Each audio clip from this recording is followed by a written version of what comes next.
En fait, au départ, il existe une revue qui s'appelle Technologie, idéologie, pratique d'un collègue qui était psychosociologue, dans laquelle on avait tous plus ou moins publié dans le milieu de la sociologie des sciences, de la psychologie, et qui s'appelle Jean-Pierre Poitou, qui est à la retraite maintenant. Et au cours des dernières années d'existence de cette revue, il avait mis comme sous-titre « Revue d'anthropologie des connaissances ».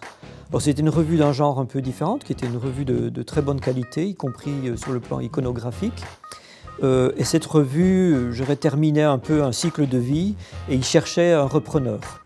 Et je rencontre Dominique Vinck qui saute sur l'idée et me dit même qu'il en avait déjà parlé, je pense avec le même Jean-Pierre Poitou. Et donc on commence à réfléchir sérieusement à la manière de créer cette revue. Je viens de changer de laboratoire, j'arrive à Paris, il se trouve qu'il y a une réunion qui est convoquée où il y a un certain nombre de gens que je connais, notamment Dominique Vinck. Et il y a une réflexion qui s'enclenche sur le fait que ça serait bien qu'il y ait une revue.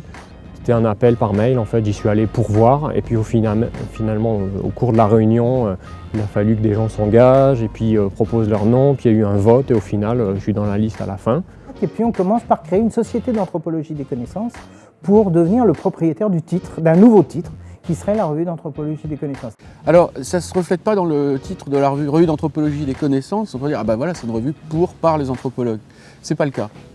Et effectivement, derrière le propos du projet éditorial, il y avait le souhait de déployer, autant que faire se peut dans tout un tas de disciplines, une logique d'enquête.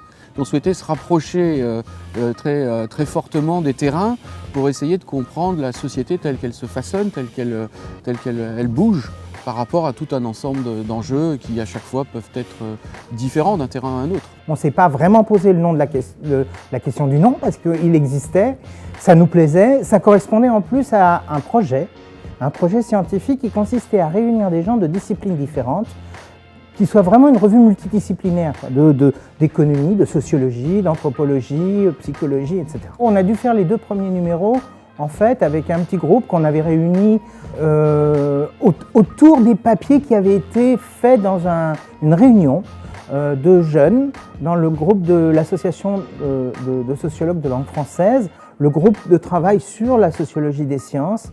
Et là, il y avait vraiment une avalanche d'excellents papiers. Ce sont des chercheurs qui ne se connaissaient pas nécessairement, puisqu'ils viennent d'institutions, de disciplines et je dirais de lieux géographiques assez différents. J'ai démarré quand même de façon assez particulière. J'étais à ce moment-là en séjour scientifique à Sydney, en Australie. Donc mes premiers comités de rédaction, c'était depuis Sydney, avec le décalage horaire en général, entre 20h et 24h, entre 20h et minuit. Par Skype. Tous francophones, mais quand même pas nécessairement des gens qui se connaissaient. Donc il y a eu tout un apprentissage entre les collègues psychologues, sociologues, historiens, etc., philosophes. Oui, la revue est soucieuse de prendre le temps de laisser aux arrivants, à la fois de leur laisser de la place, parce qu'il y a quand même du travail à faire et il y a un besoin aussi que ces nouveaux arrivants s'investissent, mais la revue le fait dans un souci de former et de laisser le temps aux nouveaux arrivants de se former et de s'approprier les modes de fonctionnement de la revue. Apprentissage qui se rejoue toujours régulièrement parce que régulièrement on a des propositions venant de collègues venant d'une discipline avec des cadres de pensée, des modèles argumentaires qui posent question pour d'autres. Et la question de savoir qu'est-ce qu'on joue se repose à chaque fois.